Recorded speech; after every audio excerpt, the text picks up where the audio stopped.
4군 실천적인 신앙생활은, 자, 요거 읽어보겠습니다. 4권 실천적인 신앙생활은 바로 아는 것에 대한 행함을 이야기하는 것이다. 우리는 아는 것에 의거해서 행동한다. 이때 아는 것과 행하는 것을 결합시켜 살지 않는다면 그것은 아는 것이 아니다.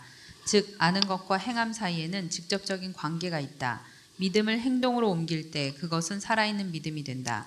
우리가 안다면 우리는 행동한다. 행동하지 않는다면 그것은 알지 못하는 것이며 실상 믿지도 않는 것이다. 네. 자, 여러분, 4군은 이제 한 단계 더 높은 수준으로 올라가는 거지. 3권에서 우리가 즐겁고 기쁘고 행복하게 살아가는 예수와의 동행을 얘기했잖아요. 4군은 네가 알고 있냐? 네가 믿고 있냐? 그렇게 살자. 살지 못하고 있어? 네가 아는 게 맞아? 의심스럽네. 다시 잘 생각해봐. 분명히 아는 대로 살아야지 하고 우리의 믿음을 다시 한번 각성시켜서 한 단계 더 업그레이드로 이끌어가는 것이 4군의 주 목적입니다. 그래서 4군의 제목이 무엇입니까? 실천적인 신앙생활이에요. 완벽한 사람, 이 땅에서 예수님과 같은 분은 어디 있겠습니까? 아무도 없습니다. 우리는 그 성화의 길을 걸어가는 거예요. 그리고 우리가 주님의 나라에 갈 때 완성되는 거죠. 이 땅에 죽고서 주님께 딱 가는 그 순간, 여러분 순간 사실 0.00001초도 안 될 거예요. 순간 딱 그 신비롭게 우리가 확 변화가 되는 거예요. 자, 일과 섬김의 삶입니다. 자, 읽어보겠습니다. 섬김에 대한 오해. 인간의 본능 중에는 불편하지 않으려는 본능이 있다. 마냥 나태해지고 싶을 뿐 아니라 전혀 수고하고 싶지 않을 때가 있다. 그래서 어떤 때는 아무도 만나고 싶지 않고 가만히 쉬고 싶을 때가 있다. 마음껏 게으름을 부리고 침대에 누워 잠도 자고 마음껏 TV를 보며 뒹굴고 싶다. 그러다 지치면 그냥 엎어지거나 다시 잠을 청하게 된다. 그렇다면 그리스도인은 이런 시간을 가지면 안 되는가? 그렇지 않다. 우리도 때때로 이런 시간을 가져도 괜찮다. 하지만 우리의 방향은 분명해야 한다. 그리스도인은 어디에서 무엇을 하든 마음 깊은 곳에서 소망하는 한 가지 목마름이 있다. 그것은 그리스도를 위해 살고 싶은 마음이다. 그래서 할 수 있는 한 마음을 다해 사람들을 사랑하고 섬기며 살고 싶고 영혼들과 함께 예수를 나누는 것이 기쁨이요 행복이라는 고백을 하게 되는 것이다. 그렇죠.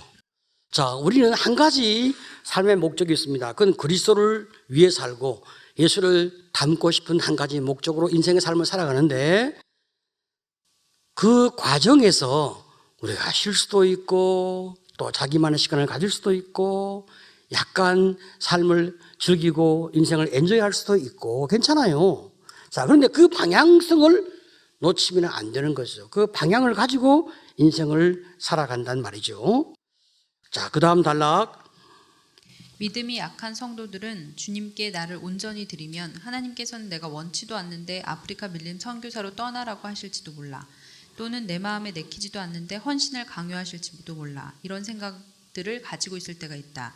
이것은 하나님을 비인격적이고 무자비한 분으로 남의 사정을 아랑곳하지 않는 어떤 강한 세력으로 잘못 생각하고 있기 때문이다. 하나님은 우리에게 우리 자신의 의지를 억지로 바꾸라고 강요하시는 분은 아니다. 하나님께서는 우리를 가장 사랑하시고 우리의 사정을 가장 잘 아시는 인격적인 하나님이시다. 그러나 사탄은 우리에게 섬김은 힘들고 손해라는 생각을 심어 놓으려 한다. 만약 이과를 공부하는 여러분이 섬김이라는 주제를 힘들어하고 있다면 그것은 사탄의 속임수에 빠진 것이며 잘못된 생각과 선입견을 가지고 있는 것이다. 네. 자, 섬김은 힘들고 손해다. 혹은 귀찮다. 이런 생각. 저도 옛날에 이런 생각을 가진 적이 있었어요.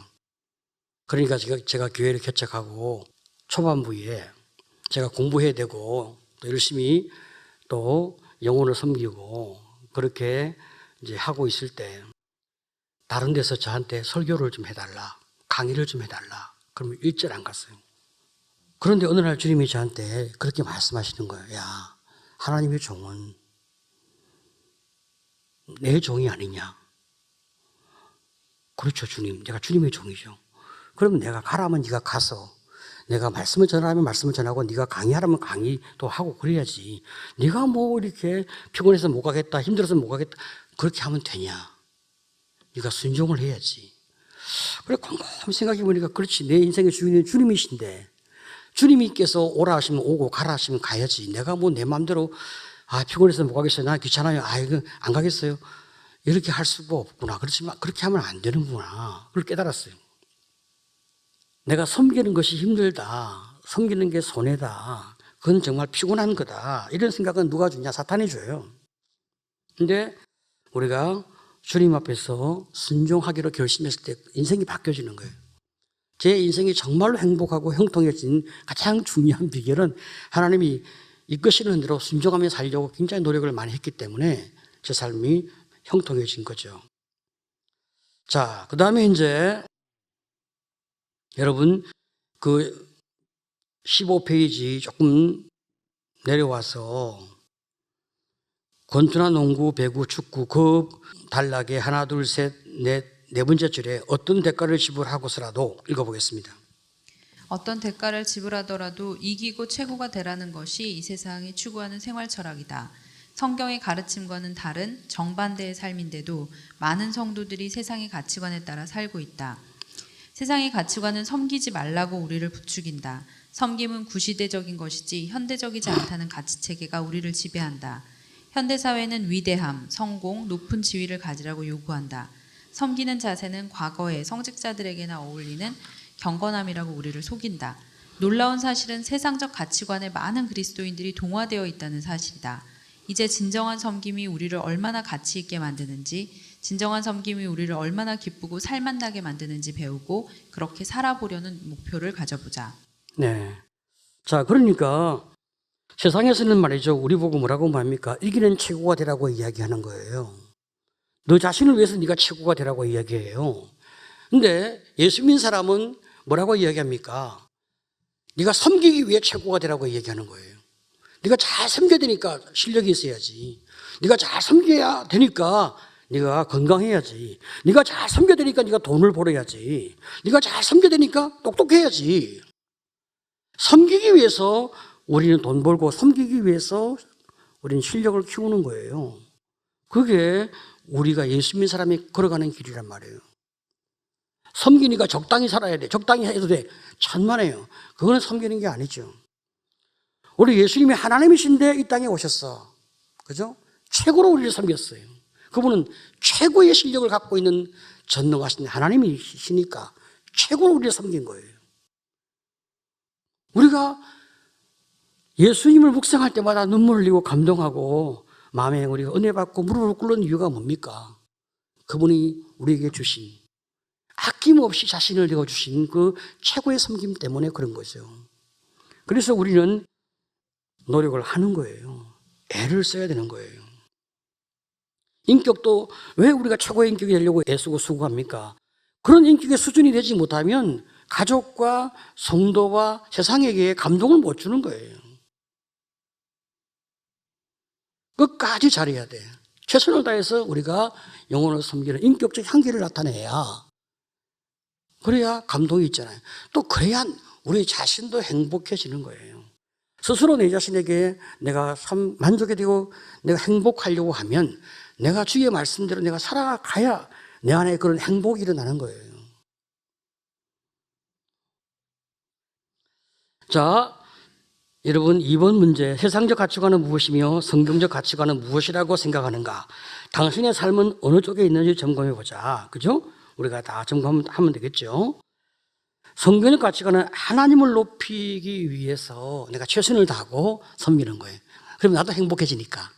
그런데 세상적 가치관은 나 자신의 만족을 위해서 하나님이건 사람이건 간에 내가 나의 만족을 위해서 다 짓밟아 버리고 이제 내 마음대로 하는 거죠.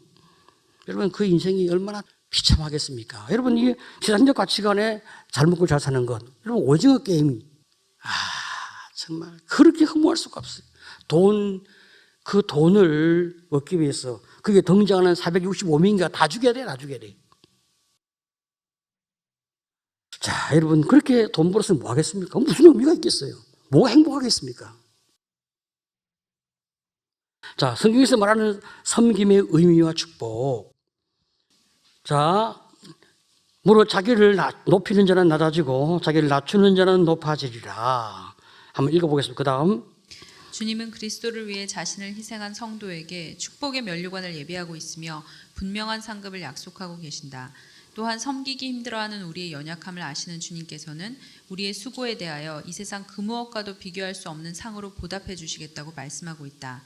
그리고 예수님께서는 너희는 사람 앞에서 스스로 옳다 하는 자들이나 너희 마음을 하나님께서 아시나니 사람 중에 높임을 받는 그것은 하나님 앞에 미움을 받는 것이니라고 말씀하시면서 섬기지 않고 높아지고자 하는 자를 하나님이 미워하신다고 말씀하신다. 하나님은 자신을 높이려 하는 자는 미워하신다. 그러므로 낮아지는 것이 하나님께 사랑받는 것임을 알고 섬김을 실천하고자 애써보자. 네, 참 사람은 뭘 위해 사냐? 한마디로 말하면 사람은 인정욕과 사랑받고 싶은 욕구 때문에 사람은 살거든요. 근데 그것을 내려놓으라는 거죠. 그러면 우리는 죽는 것 같아요. 근데 주님께서 주시는 약속의 말씀, 낮추는 자를 내가 높여줄 것이다. 그 말씀 믿고 나를 딱 낮추잖아요. 딱 죽이잖아요. 진짜 말씀 그대로예요. 높아지게 돼 있어요. 잘 되게 돼 있어요. 형통해지게 돼 있어요. 그렇기 때문에 절대로 걱정하지 말고 염려하지 마시라. 자, 섬김을 실천할 때 하나님이 약속하신 축복은 무엇인지 마태복음 10장 42절. 자, 시작. 또 누구든지 제자의 이름으로 이 작은 자 중에 하나에게 냉수 한 그릇이라도 주는 자는 내가 진실로 너희에게 이르노니 그 사람이 결단코 상을 잃지 아니하리라 하시니라. 네, 자 보세요 여러분. 제자의 이름으로, 예수의 이름으로 어린 소자에게 냉수 한 그릇을 주는 거예요. 냉수 한 그릇 주는 게 중요한 게 아니에요. 누구의 이름으로? 예수의 마음으로, 예수의 이름으로 냉수 한 그릇을 주는 거예요. 그때 주님이 반드시 내가 그 상을 기억하겠다. 내가 반드시 너의 수고를 기억하겠다. 말씀한단 말이죠. 우리가 여러분 봉사를 많이 하는 게 뭘 중요하겠어요? 봉사를 제대로 해야 되는 거예요. 그러면 감동이 있게 되죠. 자, 누가복음 6장 38절. 자, 시작. 주라 그리하면 너희에게 줄 것이니 곧 후이되어 누르고 흔들어 넘치도록 하여 너희에게 안겨주리라. 너희가 헤아리는 그 헤아림으로 너희도 헤아림을 도로 받을 것이니라. 아멘. 자, 기독교적 의미에서 낮아짐. 자, 여러분 두 번째 단락에 말씀 읽고 계속 한번 읽어보겠습니다. 내가 그리스도와 함께 십자가에 못 박혔나니 그런즉 이제는 내가 산 것이 아니요 오직 내 안에 그리스도께서 사신 것이라. 이 말씀에서 내가 죽었다는 것은 나의 지성, 감정, 의지 등 모든 것이 없어지고 내가 그분의 소리를 듣고 로봇같이 움직여야 한다는 뜻이 아니다. 내가 그리스도와 함께 십자가에 죽었다는 말은 주체의 전환을 의미한다. 이전에는 나의 욕심을 이루기 위해 옛사람의 지배하에 있었던 생각과 감정과 의지가 예수님을 믿은 후에는 주님께 나의 주권을 드리는 전환이 일어나는 것을 의미한다. 내 인생의 주체가 바뀌었기에 주님이 이끄는 대로 사는 것, 이것이 바로 성령께서 나를 지배하신다는 의미며 자신을 주님께 온전히 드리고 나는 온전히 낮아지는 것을 의미한다. 하나님의 뜻이라면 낮은 자리를 기꺼이 받아들여야 하고 하나님의 뜻이라면 높은 자리도 기꺼이 받아들이는 것, 이것이 낮아지는 것에 대한 성경의 메시지다. 그렇죠. 자, 낮아짐에 대한 분명한 개념 우리가 다시 한번 확인하게 되어지고 섬김의 자세입니다. 자, 섬김의 자세. 자, 여러분 두 번째 단락을 보겠습니다. 그리스도인이 신앙 훈련을 받는 이유는 예수님처럼 섬기려는 목적 때문이다. 그런데 이러한 목적을 달성하기 위해서는 나의 힘으로 하는 것이 아니라 성령님을 의지하며 주님이 인도하시는 것에 순종하려는 자세가 필요하다. 우리가 주님을 바라보면 주님께서는 언제나 우리에게 새 힘을 주신다. 그리고 기도하고 주님을 바라보면 세미한 음성으로 행할 바를 인도하신다. 우리가 그 음성을 듣고 최선을 다해 순종의 길을 걸어가면 놀라운 능력과 열매가 나타나는 것이다. 이처럼 그리스도인은 세미한 주의 음성을 듣는 민감함을 더욱 개발하여 하나님의 인도하심을 따라 섬기며 사는 것을 연습할 때 놀라운 축복의 열매를 거두게 된다. 그렇죠. 섬김의 자세는 주님의 음성을 들으면서 우리가 그 주님의 이끄심에 따라 순종하는 거예요. 이게 굉장히 중요합니다. 자, 그 다음에 이제 다음 성구를 보고 자신이 이해하기 쉬운 말로 다시 한번 정리해 보자. 베드로전서 4장 9절로 11절 말씀. 자, 시작. 서로 대접하기를 원망 없이 하고 각각 은사를 받은 대로 하나님의 여러 가지 은혜를 맡은 선한 청지기 같이 서로 봉사하라. 만일 누가 말하려면 하나님의 말씀을 하는 것 같이 하고 누가 봉사하려면 하나님이 공급하시는 힘으로 하는 것 같이 하라. 이는 범사의 예수 그리스도로 말미암아 하나님이 영광을 받으시게 하려 함이니 그에게 영광과 권능이 세세에 무궁하도록 있느니라. 아멘. 아멘. 자, 서로 대접하는 일을 왜 원망과 연관시키고 있을까? 만약에 말이죠, 억지로 이제 하게 되어지면 그 마음이 이제 힘들지 않겠어요, 그죠? 지금 여기서 말이죠, 우리가 인정받고자 하는 그런 마음을 가지고 우리가 막 대접을 한다. 근데 그 사람이 나를 인정해주면 또 감사하고 고맙지만 인정 안 해줄 수도 있잖아. 그럼 우리 마음 가운데 얼마나 많은 원망이 일어나겠어요. 우리가 열심히 주님 때문에 받은 은혜 때문에 우리가 잘 순종을 하고 행복한 마음으로 우리가 잘 섬겨. 그리고 그 사람들이 고마운 마음으로 돌아가. 그러면 참 너무 감사한데 그렇지 않을 수 있는 거예요. 우리 열심히 최선을 다했는데 불평불만하고 뭐 이따위로 뭐 섬기냐 뭐 대접이 이러냐 하고 돌아갈 수 있어요. 그러면 또 참 우리 마음에 섭섭하고 속상할 수도 있잖아요. 대접할 때 원망 없이 하는 거.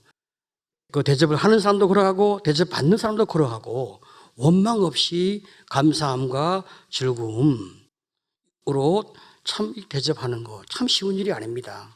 왜? 사람의 기호가 다 다르기 때문에. 하지만 우리가 교육적 차원에 있다면 너무나 당연하게 받는 사람이 있으면 그러지 마라. 우리가 교육을 좀 해야 됩니다. 자식들도 부모한테 감사하도록 교육을 시켜야 되고요.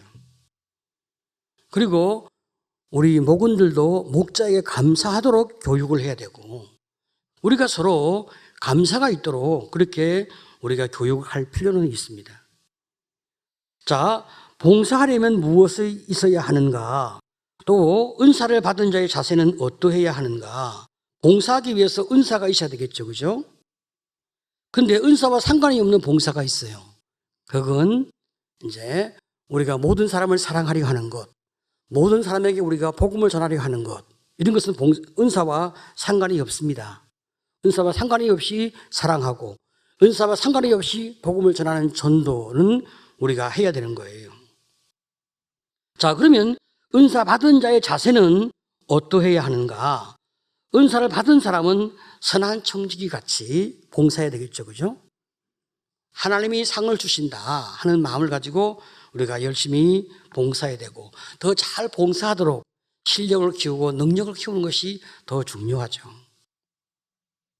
자, 그리고 청지기다운 봉사의 자세를 가지기 위해서 두 가지 원칙을 지켜야 한다. 그것은 무엇인가? 자, 우리가 만약에 말을 할 때가 있다면 하나님 말씀으로 말을 하라는 거예요.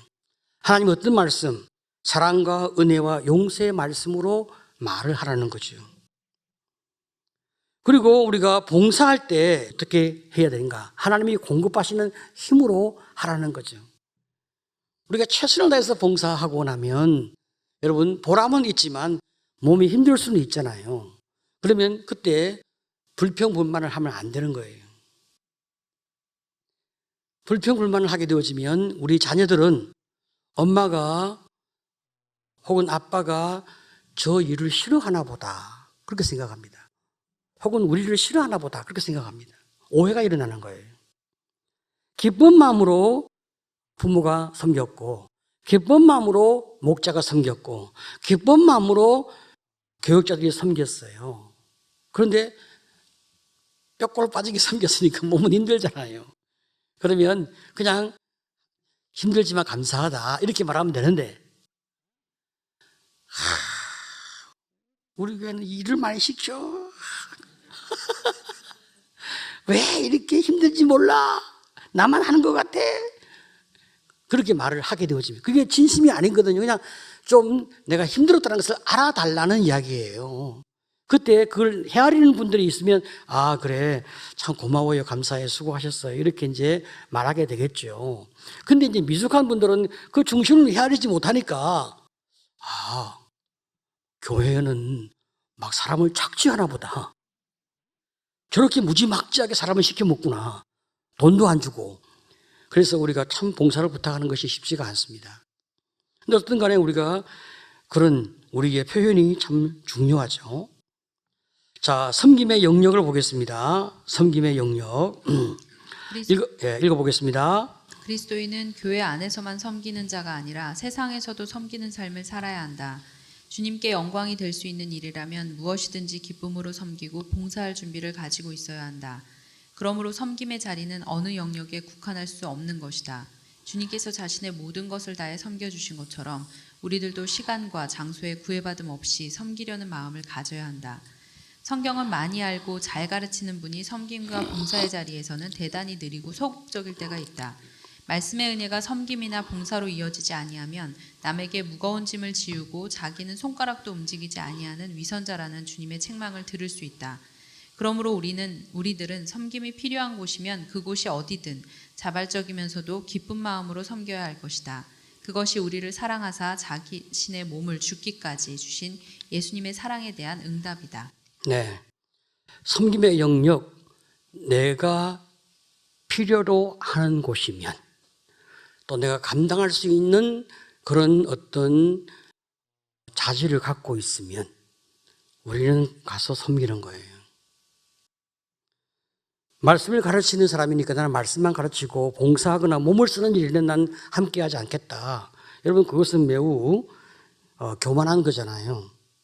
근데 이걸 우리가 잘못 생각하게 되어지면 아니 내가 이렇게 말씀을 가르치는 사람인데 나한테 저런 걸 시키다니 이렇게 생각하는 것은 매우 우리가 봉사의 자세가 아니고 봉사의 영역에 대해서 굉장히 오해가 있는 거죠. 자, 넘어갑니다. 요한 3서 전체를 먼저 읽고 아래의 질문에 답해보자. 자, 요한 3서 1장 5절로 8절의 말씀 같이 읽습니다. 시작. 사랑하는 자여, 내가 무엇이든지 형제 곧 나그네 된 자들에게 행하는 것은 신실한 일이니 그들이 교회 앞에서 너의 사랑을 증언하였느니라. 내가 하나님께 합당한 게 그들을 전송하면 좋으리라. 이는 그들이 주의 이름을 위하여 나가서 이방인에게 아무것도 받지 아니함이라. 그러므로 우리가 이 같은 자들을 영접하는 것이 마땅하니 이는 우리로 진리를 위하여 함께 일하는 자가 되게 하려 함이라. 네, 여러분 초대교회가 이제 성령의 뜨거운 역사 가운데서 복음을 들은 많은 사람들이 복음을 듣지 못한 수많은 사람들에게 복음을 전하고자 하는 뜨거운 열망이 있어서 많은 사람이 순회 전도자가 되었습니다. 각처를 다니며 복음을 전하는 사람이 많아진 거예요. 너무 감사한 일이고 너무 귀한 일이 아니겠습니까? 그런데 그 순회 전도자들은 돈이 없는 거예요. 차비가 없는 거예요. 먹고 살 집이 없는 거예요. 나중에 먹을 어떤 빵도 떡도 없는 거죠. 그냥 주님께서 이끄시는 대로 다니면서 사람을 보면 전하고 그리고 그 사람이 감동되어지면 이 사람을 초청해서 집에 이제 음식을 먹고 잠을 재워주면 또 잠자고 그리고 다음날 또 다른 곳으로 가서 복음을 전하는 이런 일이 너무나 많이 있었습니다. 하지만 어떤 집은 초청하고 싶은데 너무 가난해서 초청하기 어렵고 이제 복음을 들었다 하더라도 아직 세속적인 사람이니까 접대하는 것이 부담스럽고 그리고 그 속에 그 동네에서 예수를 믿는 사람을 만나지 못하게 되어지면 예수 안 믿는 사람에게 오늘 밤 좀 재워달라, 나한테 밥 한 그릇 달라 이렇게 또 부탁을 해야 되고 여러 가지 많은 문제가 발생하지 않습니까? 그래서 이제 사도 요한이 여러 각 지역에 흩어져 있는 작은 교회들에게 뭘 부탁했냐면 5절에 보니까 사랑하는 자여 내가 무엇이든지 형제 곧 나그네 된 자에게 행하는 것 바로 그것이 뭡니까? 접대예요. 이 접대를 많이 부탁한 거예요. 그런데 그중에 참 가요라고 하는 믿음의 장로가 있었어요. 이 믿음의 장로는 말이죠. 그 지역에 유지였고 돈이 좀 있는 사람이었습니다. 이분이 이 수많은 나그네를 대접하는 사역을 즐겁게 기쁘게 감당을 한 거죠.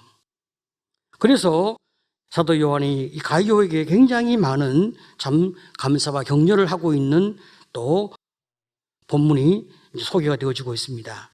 자, 그러면 이제 8절에 보게 되어지면 그 두 번째 문제입니다. 가이오의 봉사는 하나님 편에서 볼 때 어떤 의미를 가지고 있는가? 8절에 그러므로 우리가 이 같은 자들을 영접하는 것이 마땅하니 이는 우리로 진리를 위하여 함께 일하는 자가 되게 하려 함이라. 진리를 위해서 함께 일하는 자, 누구는 복음을 전하고, 그죠? 다시 말하면 누구는 가는 선교사고 누구는 본인은 선교사란 말이죠. 그러니까 우리가 그들을 후원하고 그들을 돕는, 진리를 위해 함께 일하는 사람. 자, 그런데 9절에는 말이죠. 9절에는 디오드레베의 악이 드러나고 있는 거죠. 디오드레베의 악.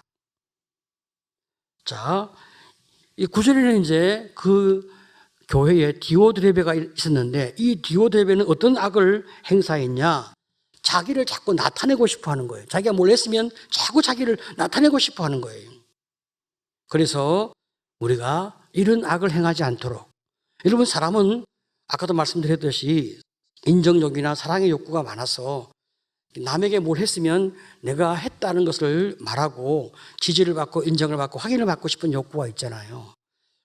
우리가 그런 것을 자꾸 버리고 하나님이 우리를 인정하시고 축복하셔서 내가 이 일을 하게 되었으니까 너무 감사하다. 그런데 또 형제가 어떻게 알고 나를 위로하고 격려하면 너무 고맙잖아요. 그것도 감사하다고 그렇게 말할 수는 있고 그건 또 귀한 일이죠. 그런데 누가 나를 알아주지 아니하니까 의도적으로 나를 막 드러내서 자기를 과시하려고 하는 우리의 본성이 있잖아요. 그런 것들은 자꾸 우리가 회개하고 자기를 부인할 필요가 있고, 그래도 너무너무 자랑하고 싶다. 그럼 어떡합니까?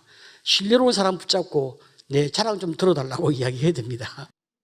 그래서 막 해야 돼요. 내가 뭘 잘했는지. 그리고 말하고 난 다음에 칭찬 좀 하라고. 칭찬 좀 하라고. 그렇게 또 말을 해야 됩니다. 우리가 우리 안에서 그런 또 연약함은 우리가 성숙해가는 과정에서 좀 충족을 받을 필요가 있죠. 그래서 여러분, 아내들이 말이죠, 열심히 음식을 만들고 난 다음에 남편이 알아서 아우 맛있어요, 아우 고마워요 그렇게 말하면 좋은데 아무 말도 안 하고 밥을 먹고, 그럼 궁금하잖아. 묻습니다. 맛있어? 그래요.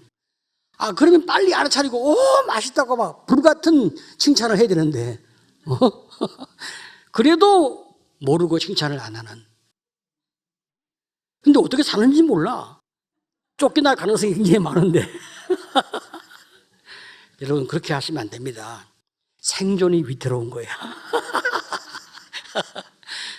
사람은 그런 본능이 있어요. 이 본능을 누가 알아주길 원합니까? 남편이, 아내가, 우리 배우자가 알아주길 원하고, 가족이 알아주길 원하고, 교회가 알아주길 원하는 거예요. 그걸 우리가 좀 어느 정도는 충족해 가면서, 그러나 또 너무 내세우면 안 되니까 또 회개하면서 우리의 길을 잘 걸어갈 필요가 있습니다.